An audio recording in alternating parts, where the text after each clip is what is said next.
need a financial expert, and in this case, he's the one we have today in our studio. Plus, we are joined by his daughter. Now, this is the thing. She's also going to introduce herself. This is the thing. We usually talk about finances, but mainly people who originate from Africa and some of the people in these diaspora countries. The reason why we work so hard, the reason why we spend sleepless nights trying to make it in life is because of our children. Now, if you try to like educate yourself about finances, but then you're not trying to educate the children, I feel like you are failing in some way. So I wanted to see, is our finance expert walking the talk? So first, I'm gonna let him introduce himself before we go into the nitty-gritty of the topics today, and then she will also introduce herself, and we shall go from there. Please introduce sir on the left. Oh, thank you so much. My name is Rogers Muyanja. I am a co-founding partner of the Burlington Community Financial Center, which is located in Burlington, Massachusetts, on Cambridge Street. It's at 83 Cambridge Street in Burlington, Massachusetts. And what I do is basically, I'm a financial professional. I educate people on how to manage their money and be able to figure out how they can actually protect it. That is Rogers Muyanja, and you, madam? I'm Angela Muyanja, and I am the professional's daughter. So today, we're just gonna see how much I know, I guess. Okay. So last time, Rogers, we talked about debt, and we learned how to manage debt and how to get out of debt. And if you wanna watch this, if you wanna see how to get out of debt, please go to AITV Facebook or AITV Boston, and we have these shows there. You can always teach yourself afterwards. But today, we are going to talk about principles of wealth creation. Those I'm going to be going between Luganda and... Of course, yeah. Of course. Kyetwandiyise emisingi gy'okuzimbirako ki obugagga oba okuzimba ku ssente. Now, most of the things we do in life have principles. Like, if you're building a house, there are principles. You must have a plan. You must have you must have an engineer, and you must have certain things on the ground to have a good house. When you are playing soccer or sports, every sport has rules or regulations to follow. Absolutely. I'm not sure about finances. He's going to tell us about that, but I'm assuming that's what we are going to talk about today. So, what are the principles of wealth creation? Do they help? How do you follow them? And if you follow them, will you achieve what you are planning to achieve?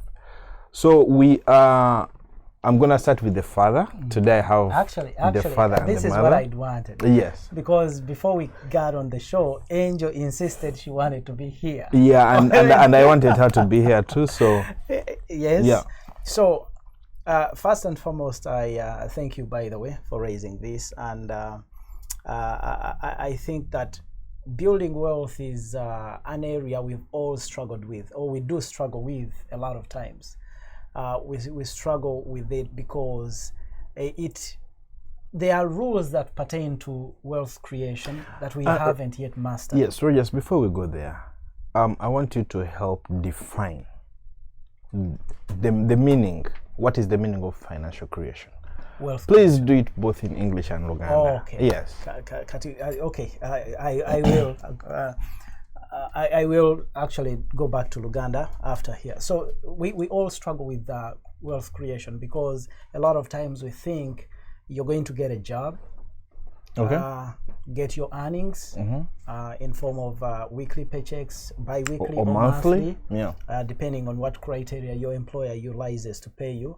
And so, but what we don't actually realize is that with those dynamics, our needs are never decreasing, but they always increase. But a lot of times our paychecks rarely increase. Yeah, because actually me I thought that if I get a job and it's paying good, then I'm all set. You mean that's not the truth? Well, it depends on whether your needs are always going to be consistent or consistent. And this is, so there are factors or facts pertaining to finances that we have to understand. One is the underlying aspects of taxes. You're always going to be taxed. Okay. And unfortunately, as employees, you don't have a say in how much you're going to be taxed. The regulators are going to determine how much taxes they are going to charge us. Now, before you even get your paycheck, the taxes are deducted. Yeah. You don't have a say in that. Now, it depends. There is a time we had taxes at 70% in this country. And they have also been at 7% at some point. 70% tax? Yes.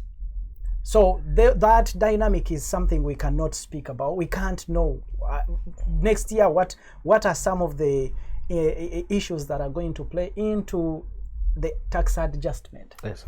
We don't know that. So when you're doing planning, you always have to understand that there are things you're going to have to do that are beyond just mere employment.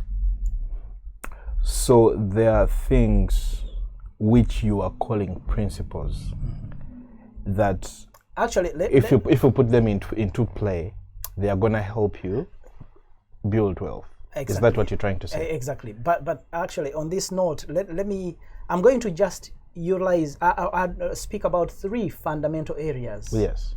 That we do not really, we haven't yet mastered. Okay, we know about, but we haven't contextualized them to benefit us. And ngenda kudda mu Luganda nti ebiseera ebisinga tuzimba obugagga, tugezaako okuzimba obugagga obukola ssente. Yeah. Kuba okuzimba obugagga tulowooza nti kisinziira ku ssente z'okola oba z'ofuna ng'okoze. Kisinziira ku ssente z'okola? Okuzimba obugagga kusukkawo ku musaala gw'ofuna. Okay. Okuzimba obugagga kwetaaga okuba nga otegeera ennyingiza, ensaasaanya, naye ne ebintu ebirala ebitakwatagana ku nsaasaanya oba ku nnyingiza bye tutalinaako control ng'ebisolo, inflation, ebyo tetubirinaako nkizo. Naye nga bwebiri. Nga weebiri. Emabegako twayogera. Ne tugamba nti mu America emyaka 10 emabega inflation has averaged ku 3%. 3%. Nti dola zo bw'oba olina dola 10 kifiirwa dola 3. Purchasing power yacho ekendeera ne dola ezi 3. Buli ki? Rogers, I'm trying to keep the conversation around principles of wealth creation. Anti ombuuziza kati nekwekintu teri. Yes. Kakati mbadde njagala kusaba because by the way our viewers, this show ebeera very short. Tugezaako tujja kukolanga obuntu nga butonotono nga bumpimpi because we feel like abantu, what we feel like is people learn better when it's a short conversation, and also because people don't have time to sit around and watch something so fast. So like Rogers, I'm gonna ask you to break down the principles, just list them. Okay. And then I want to go to Angel. After you list the principles, I'll go to Angel and then I'll come back to you. Yes. Okay. Yeah. So one is we should understand how to make money. That is one. Making money. Yes. Please don't explain them. Just list them. Exactly. We shall come back to you and you understanding explain. how to save money. Okay. Understanding how to spend money. Okay. And understanding how to protect money. Okay. Say that again. We should understand how to make money. Yes. Enyingiza. Save money. Okuzitereka. Spend money. Okuzisaasanya. And protect money. Okuzikuuma. Okay, those are the 4 principles. Angela, hi. Hi. How are you? I'm good. So we are here talking about money, and I've always believed that a good parent should always transfer knowledge to their children. Yeah. So do you think your father has done a good job about that? I'm pretty sure. Based on what I know, I'm pretty sure because I'm not like I'm a really quick learner. Okay. So I feel like I really catch on fast if I see him doing it or when he's explaining it to his colleagues because I'm always there. So I feel like I really catch on, yeah. Oh, so did you listen to the principles your father talked about? I'm going to let you choose one and then you talk about that. let's do saving money because I'm better at that. Okay, tell me about saving and tell me about saving. Where do you want me to begin? Whatever you want. Okay. Yes. You teach me now, and I want to learn about saving. Okay. Yeah. So do you want to learn about saving for your kids in the future or for yourself? Whatever you want. I want you to tell me why people should save, what happens if you don't save, and what are the advantages or disadvantages of saving. Okay. So why you should save? Yes. I personally think that the reasons you should save is to save money for emergencies or anything that comes up in the way, because you never know what's going to happen. And for your children, if you save for your children when they grow up and they need that money, they're able to tap in the money, but because it will be like much more than it was before.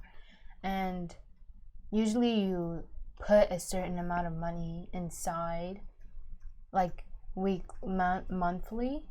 So depends on how old your kid is, you're able to put a certain amount of money, because when they grow up they'll have that money and they'll know, okay, I have this money, but then I also have money that I work for, and that's the money I use to buy this and this and this, and those are the things I need. So in other words, saving gives you a certain kind of protection against emergencies, and just in case your kid maybe has a problem, you have something to run to. Yeah. What happens if you don't save? For example, did your father tell you about what are the disadvantages if you don't save? So if you don't save, that's the thing. If you don't save, like as I say, if you save when someone, like let's say you have a kid going to college, it takes an advantage of the kid not going to debts when they're in college, because they have enough money to pay for college and they have enough money to put in the college situation. Instead of your kid working full time, they also have to go to school, because if they don't go to school, how are they going to get a stable job for them to grow up in? I like that reasoning. Yeah. So in other words, if for example if I had a kid, one year old kid, and I started saving like $100 every month, for up to college level, which is how old, Regis? Well, it 18. could be as soon 18. as, So that means 17, 18. So that means I have saved money for 18 years. Yeah. Now my kid is gonna be able to go to school, and they don't have to have a part-time job, a full-time job, because I saved money for them. Yeah. And now they can concentrate on school. Oh, yeah, I like that reasoning. I'm gonna come back to you. Okay. Rogers, I feel you have done a good job. Thank you. So now I want you to try to put what she has said in Luganda. In Luganda. Banange. You can attempt to put it in Luganda. Banange abatuwuliriza. Agenda kuchiteeka mu Luganda. Yes. She is good. Abatuwuliriza twogera ku principles z'okukola ki? Twogera ku principles kyeki mugana wange. Tuyinza okuziyita emisingi. Twogera ku misingi egy'okuzimba obugagga. Kati ndi wano ne taata n'omwana we batunyonyola. Taata ye professional, naye I'm assuming yasomesa omwana, so twaga tufune perspective y'abaana, because abaana twaga tubaleke mabiga. Kati principles batuwadde esente okuzikola, okuzisaasaanya, okuzisavinga n'ozikuuma. Kati enja tubuliddeko ku kuzikola ki, ku kuzisavinga. Ebisigaye taata wajja bikwasaganya nga n'omwana ayingiramu mpola mpola. Atubulidde mu Luzungu, kati badde nze ewa taata tugambe mu Luganda, naye ngambye enja agenda gezaako okutubulira mu Luganda. Yes, kati enjo okusaving okukuuma ssente kiki era bw'oba tokumye ssente buzibu ki bw'oyinza okufuna, era bw'oba ozikuumye birungi ki by'ofuna. Okay, I'm not the best at Luganda, so no judging here. No judging here. Not at all. Kati okukuuma ssente. Okukuma sente, ng'olina esente, olina esente ez'okozesa ng'okozesa kw'ebintu byo need. Byewetaaga. Ate ne sente z'okuuma okukozesa emergencies or stuff like that. ebigwa bitalaze ebigwa bitalaze ebigwa batalaze. So nze njogera ku sente zo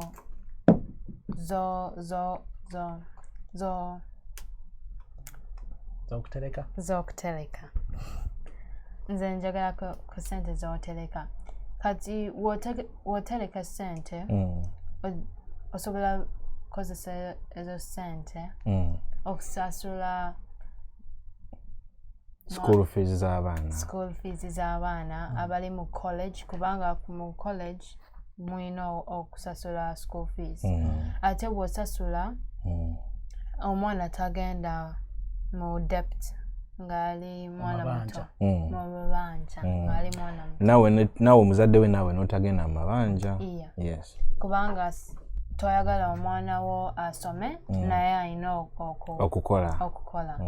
Ate bw'akola tasoma bulungi. Tasoma bulungi. I think Angel is doing a very good job. Naye olw'obudde kubanga twagala ekintu kino twagala tukole bidakiika 3. Njagala Mami Rogers onyonyole. Njagala first of all creating a space between principles of creating wealth, and then otandike ojatandika n'okukola sente ekya saving ojasooka okibuka and then tugende ne kubirala. Okay. Yes. So mu bumpipi atufainja nsobola bi summing up mu dakiika 10. Mu bumpimpi manye ebiseera ebisinga y'ensonga lwaki abaana bato kyetaaga tubajje wansi nga tubalungamizza ku bintu ebikwatagana ku ssente. Kuba kyangu nnyo ffe omanyi engeri gye twakuzibwamu abazadde baakolanga nnyo nga bakolerera ffe naate ne batatussa ku mwanjo kututendeka mu ngeri ki ey'okukozesa ssente. Awo nja kusalamu ku kirimi katono nnyo. Sijja kusalamu ku kirimi but nzijukira omusajja omu yagamba nti abayindi, kino nkyogera ku experience yange ye Uganda, wano mu America sinaba kukifuna nnyo. Abayindi omwana aba atandika okwavula nga batandika omuleeta mu kaduuka abeera azanyiraawo. Wayitawo omwaka gumu ng'omwana abeera mu dduuka. Omwana wawereza emyaka 3 nga atandise onoonya change, genda oleete change, genda ogula airtime. Agenda oweza emyaka 14 nga basobola omuleka ku dduuka olirunning. Yes, sir. Kati tine edduuka nalyo liri mukola ki? Mu kukula. Omwana akula n'edduuka likula. Kale muzeeyi waatuukira emyaka 8, emyaka 9, emyaka 7 agenda ogivaamu ng'omwana tewali kiri ku business kyatakola ki? Kyatamanyi. Whereas ffe bazadde baffe tebatutwala kukola ki? Kukola bintu ebyo. Ekintu ekyo ky'oli mugezaako okunyonnyola. Mutereevu. Kuba omwana omanyi ffe kye tutaafuna. Olwaleero tulina okumanya nti ebizibu bye tuyiseemu tulina abaana baffe bibawugula. Nti singa omwana okuva mu buto omuyigiriza nti omanyi leero omanyi abaana mufuna abagenyi abajjayo omwana n'amuwa $2 n'amuwa $10 mu kifo ky'omwana ogenda ssente zo n'azisaasaanya zonna ne ziggwawo. Oyinza omugamba omanyi ssente zino zitereke. Bwe mugenda okugula ekintu n'omugamba omanyi olina $2 zo mmeka? 2. Ekintu kyeweetaaga kya ssente mmeka? Nti $5. Ate ekintu bw'abanga ekintu kyeyeetaaga kya $3 omugamba omanyi olina $2. Ne bwe kiba kya $2 you can't spend all of it. Togenda kusaasaanya $2 zonna zikole ki? Ziggwewo. Ye ekintu ekyagala okugula okyetaaga. Yo kyetaaga. Ebyo byonna ebyo. Kati omwana bw'atandika okumanya n'omanya nti omanyi olina budget gyo gy'okoleramu ya $2 omwezi. Bw'azispendinga mu wiiki esooka nga wakyaliyo weeks 3 n'amanya nti tagenda kuba na ssente endala weeks endala mmeka? 3. Ate tekitegeeza nti olwabiri lwonna bw'oba lw'olina okuspendinga. Nedda. No. Kwegamba n'okimugyamu kuva buto. Kwegamba concept zino zirabika nga eziri enzibu. Naye tebojjanga omwana ozimunyonnyodde kuva buto. Kati Maria sinjagala tugende mu principles ezo. Making money. Fenna tumanyi okukola ssente. Okukola ssente fenna tetumanyi. Naye notion gye tumanyi nti njagenda nfuna omulimu. Oh, okay. Gye tumanyi nti era bwe mba njagala okwongeza ku nfuna yange njagenda nfuna omulimu ogwokubiri. Muno mu America kisoboka n'esatu. Okujjako e Uganda emirimu tosobola kugatta okujjako alina ka business amanya ajja kukola bw'avaayo ayitire ka business ke. So tulina okumanya nti tulina okufuna engeri gye tukolamu ssente okugaziya ku nnyingiza kuba the more you have coming in the better. Okay? Yeah. So we have to learn how to make money. Nti bw'obanga omanyi omusaala gwange tegumala kugattagatta nsobola okufuna ssente zenterekako. Then maybe kyengenda okulowoozaako kyekyoku okufunayo akantu akalala oba nkwate nkuŋŋaanye obusente nteekewo wali bwekabaka bw'omaadi Uganda ka mobile money. Mu lulimi lw'ennaku kye tuyita side hustle. Side hustle. Bw'oba oli mu America ne bw'oba oli mu America olina okutetenkanya ogambe nti okay emirimu nze sirina bwe nsobola kukola mulimu gw'etongodde naye bwe mba nga nsobola nkoze nti okussaawo akantu akavaamu ssente. In other words, what you're trying to say is try as much as possible to increase your income. Absolutely. Like do if it means like doing an extra job, if it means trying to start a side hustle, if it means to take a little risks here and there, maybe in stocks or crypto. Whatever you do, the point is make sure you increase the flow of money towards you. Okay, that is the first principle. First. The second one is save. Bwokolanga sente, if you make money, take a portion of that money. Let it be either 30%, 10%, 20%, whatever you are able to. Zijeko. Put it aside as savings. Kuba ekyo kigenda creating a picture ya sente zolina zosigazza ezokusaasanya. Kati kijja na kuyamba okukola budget omanye nti ensaasanya yange ya sente egwa mu tuloba bweriti. Notasobola. Mami Rogers, onansonyi okusalamu. Kyogezaako ogamba nti abantu abali eyo abatulaba. Bo tebakimanyi nti bano savinga sente. Buli omu akimanyi. Naye kati oyinza okumbuuza olowooza tebasavinga sente.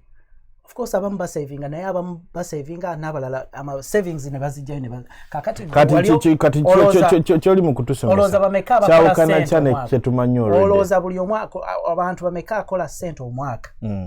I'm not being judgmental, but I'm being realistic. Bantu bameka abakola sente omwaka. N'amalako omwaka n'agenda okukola emisolo.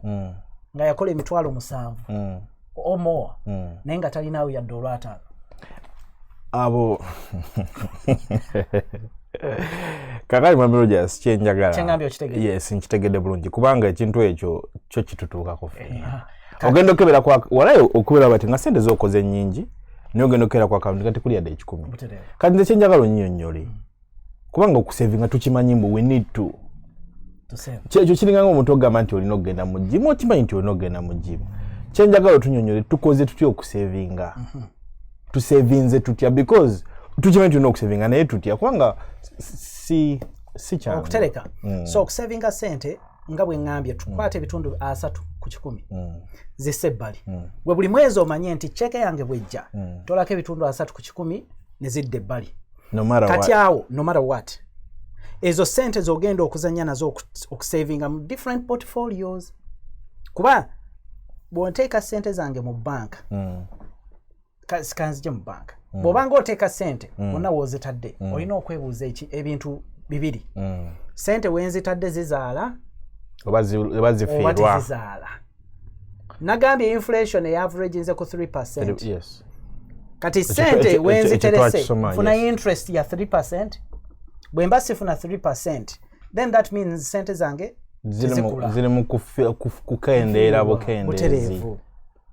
So then tandika okunoonya miwala weebuuze wawe nsobola okuzissa ne zikula okuba inflation eno kuba inflation n'emisolo gigenda kulya sente zaffe abantu kye batamanyi nti sente bw'oziteeka mu bank. So in other words, Mami Rogers, I'm trying to put this in English where you need to save at least 30% of the money you make. You don't, if you are able to 30%, at least 10%. At least 10%. Now, when you save, make sure you save in different portfolios or different ways. Exactly. You just don't put the money there and look at it. And just look at it. Yes.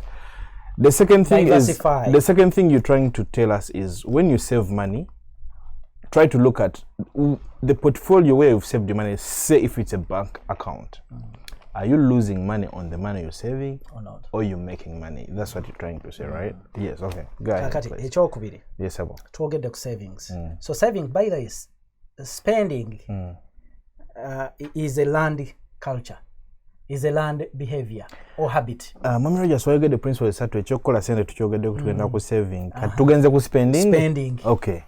Spending is a learned behavior. Okay. Otegeeza ki? Nti nga bwe nabadde nnyumya mu kusooka nti bwe baatu omanyi omulimu nze gwe nasooka simanyi balala naye gwe atulaba oba atuwuliriza oyinza okufumiitirizaamu gwe wali otya. Omulimu gwange gwe nasooka okukola gwali mu New Vision, nali freelancer mu Bukedde.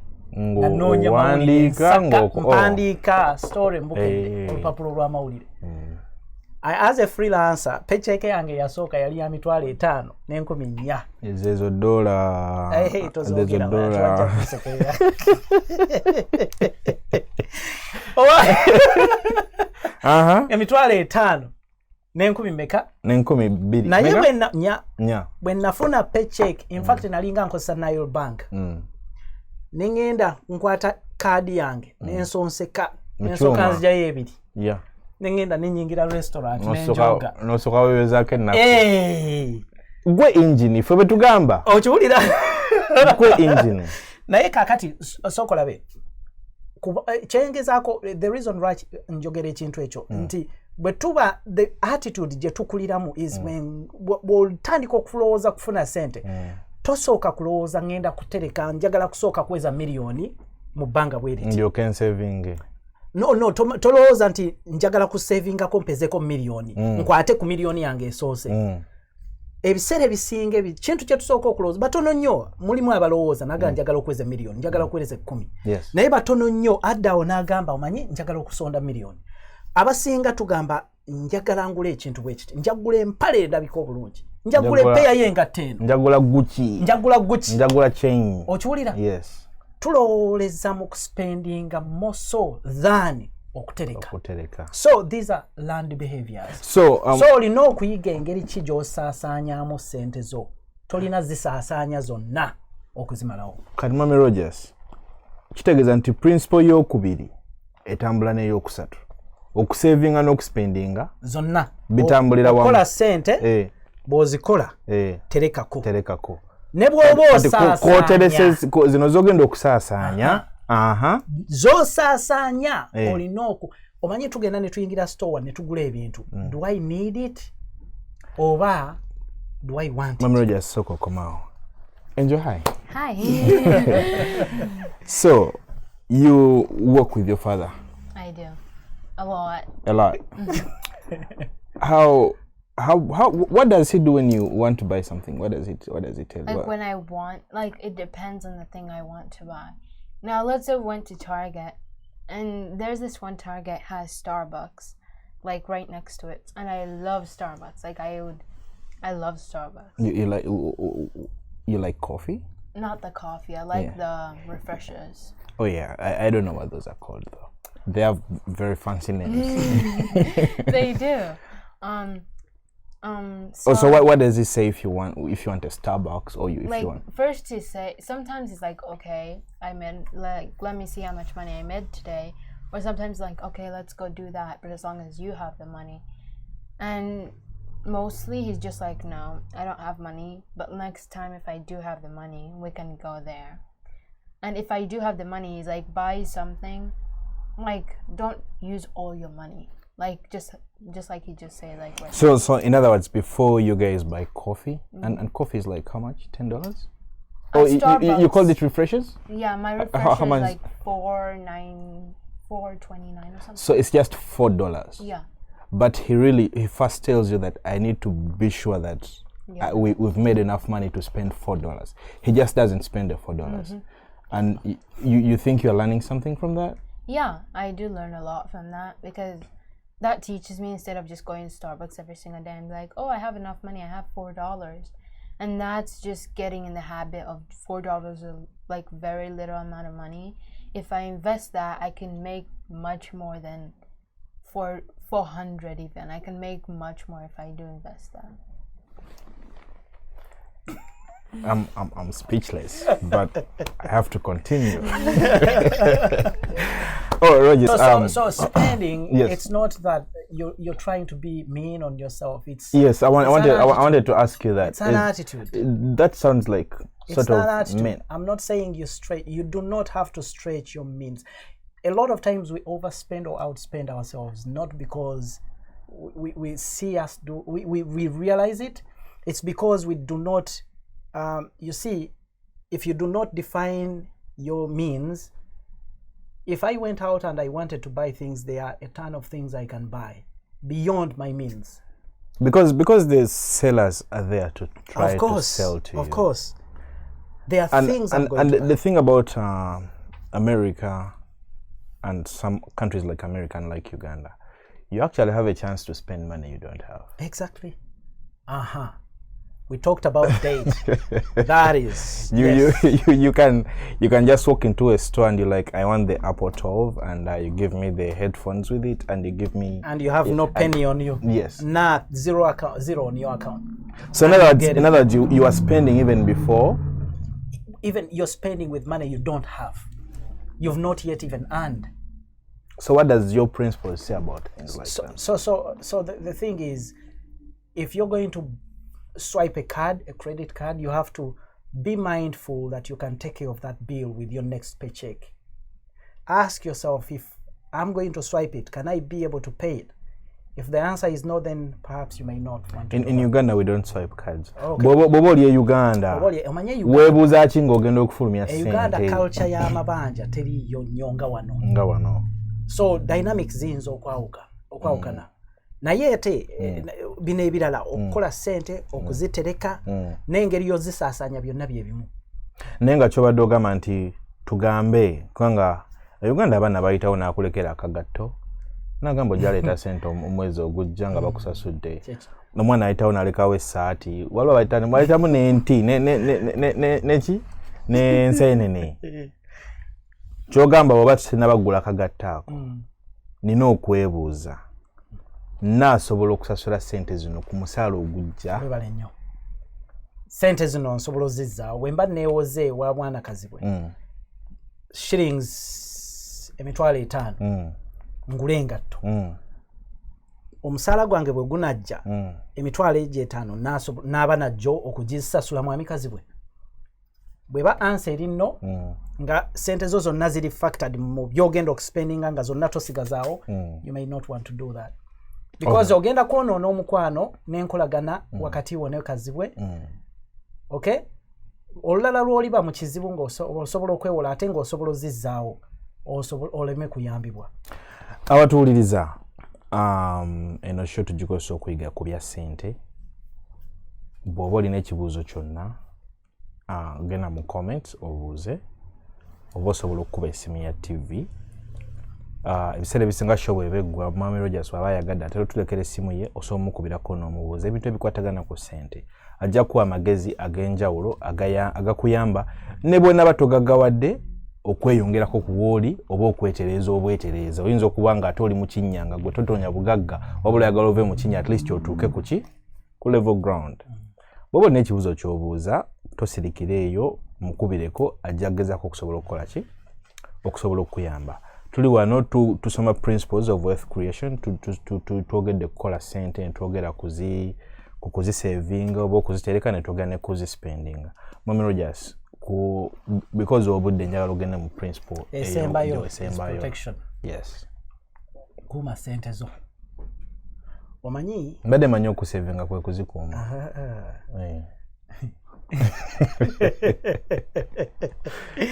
Kati ky'otamanyi nti bw'oba tokuumye ssente zo, if you don't protect your money, yes, there are a lot of people that will come for it ate bazitwale. Kinnyonnyole kubanga nze mbadde manyi bwe nsavinga eri 10% ba 30% gye bayogeddeko mba nzikuumye. Kati okimanyi nti mu America tulina amabanja creditors. Era tulivinga mu mabanja. Tulivinga mu mabanja. Yes. Kati oli oyinza okukola mulimu bano bempulira abazimba amayumba, abagula amayumba, balina businesses alina Bana nyumba z'abapangisa. alina sente bwalina mu 401k Yes. n'ebyo waliwo obugaggaga bataddewo naye okimanyi nti nga wafunye ekizibu n'ova mu nsi nga olina amabanja nti omanyi mwana wattu tomanya ba credit abamanya batya byonna biyinza okugenderaawo bw'oba tewabiprotectinga kiddemu ekintu ekyo bw'obanga olina amabanja nagula essimu yange ya $1,000 nsasula mpolampola nakasasula ebisatu ebulako olusanvu nagula emmotoka yange ya $2,000 nsasula mpolampola nsasuddeko akanana wabulayo ogumu ebbiri ebyo byoli mukwogerako byenjogerako busente obwo munnange ba creditor era yensonga lwaki bw'oba n'ebintu bo asooka obibowa ye probate court asooka obikola ki okubibowa okubiwamba oluganda luzibu probate court yensooka obizingako pu kakati olwo abantu bo ne batoba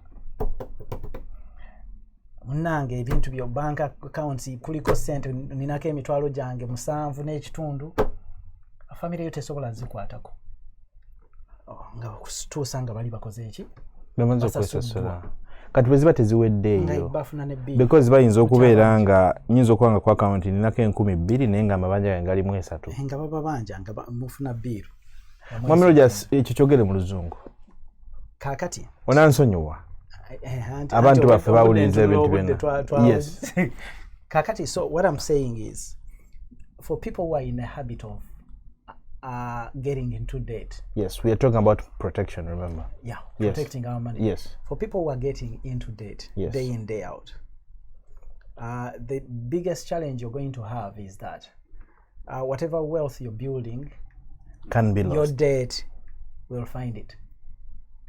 Some of us have... That is if you don't manage your debt. If you don't manage your debt. But people, you can go back to our last show and learn how to manage your debt. Learn how to manage your debt. So, if you're not in a habit of managing your debts are going to come and find your wealth. Whatever wealth or little wealth you've built, it will be consumed by that. In fact, your family may not have the ability to access your wealth. They may not have the ability to access their wealth because there are systems that have been built to safeguard those losses. And so, once you pass on, in the event you pass on, they may not even have access to your accounts until those debts are offset. Now, Rogers, you've taught us a little bit about some of the ways to make more money. You've taught us some of the ways to save and some of the ways to spend and how to spend. We've run out of time, but do you want to talk about how the different ways of protecting your money, or we can talk about that next time? Actually, another, because that is a deeper conversation. Okay. I'm going to come back to you. Angel, what do you want to say to our people before we sign off? Like, what do you mean, say to the people? Anything about money. Yes. Like something you've learned from your father or something you've thought about yourself. It doesn't matter. Yes. I've learned a lot from my father. So, all I can say is just save your money. Know how much you can spend. Know how much, like the limit you can spend and the limit you can save. Because if you know that, like, everything else is easy with saving. As long as you know what to save and you know how to protect it, like the 4 main things that you should do. If you know all those 4 steps and you do them perfectly, I'm pretty sure you'll be fine. Oh, that's nicely put. Do you think it's a good idea for parents to start teaching their kids about money when they're still very young? Definitely. I feel like it will train them, because if you teach them when they're older, it's harder for them to catch on because they have a lot of things in their brain, or they have learned much more things. So I feel like if they start at a young age, it's easier for them to understand it and just look at it in a different kind of way. Okay, I'm not gonna be translating that. Back to Rogers.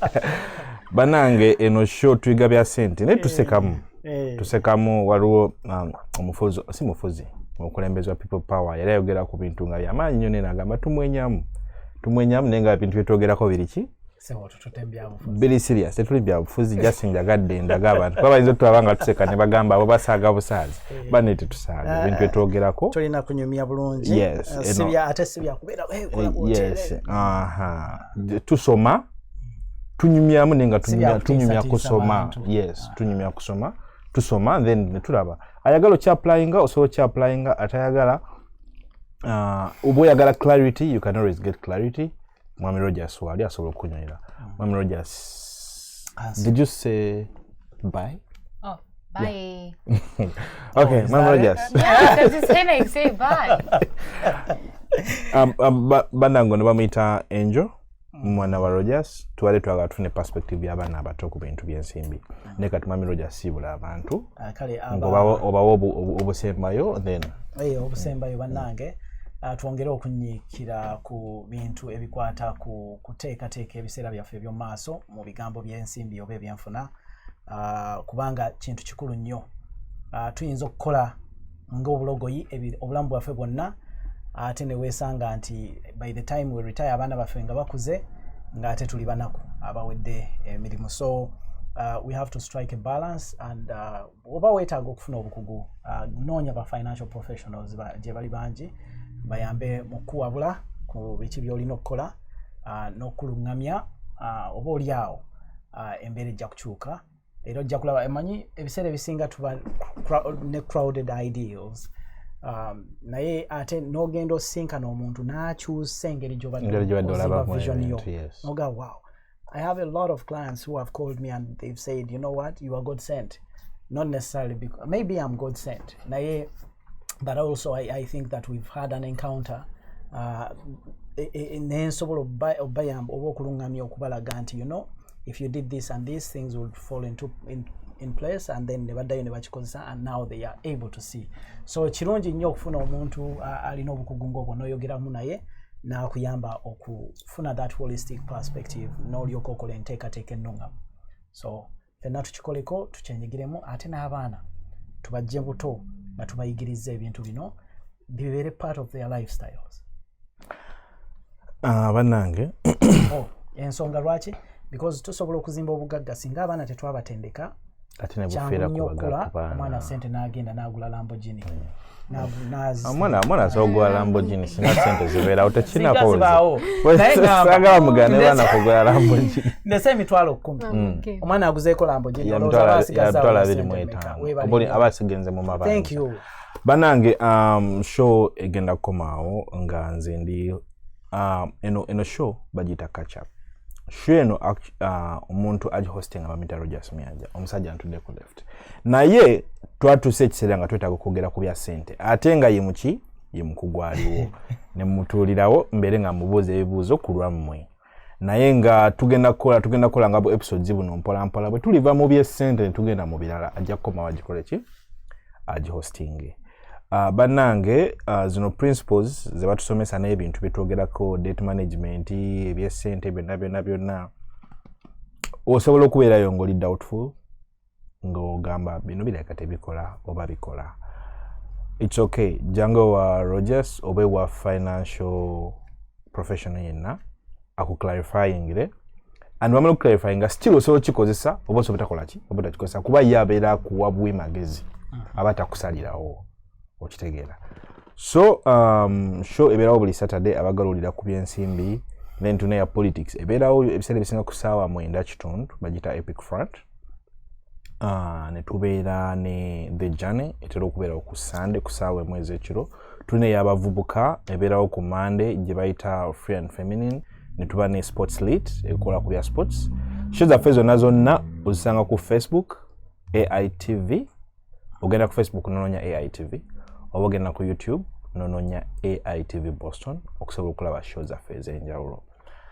Abaagala okulangira mu show zaffe era osobola tusindikira ku email oba okutukubira ku simu ya office oba osobola tusindikira message ku Facebook netusobola okuddamu, osobola okulanga wakati wa show zino trade yo yonna ey'enjawulo n'osobola okufuna baki n'osobola okufuna ba customers.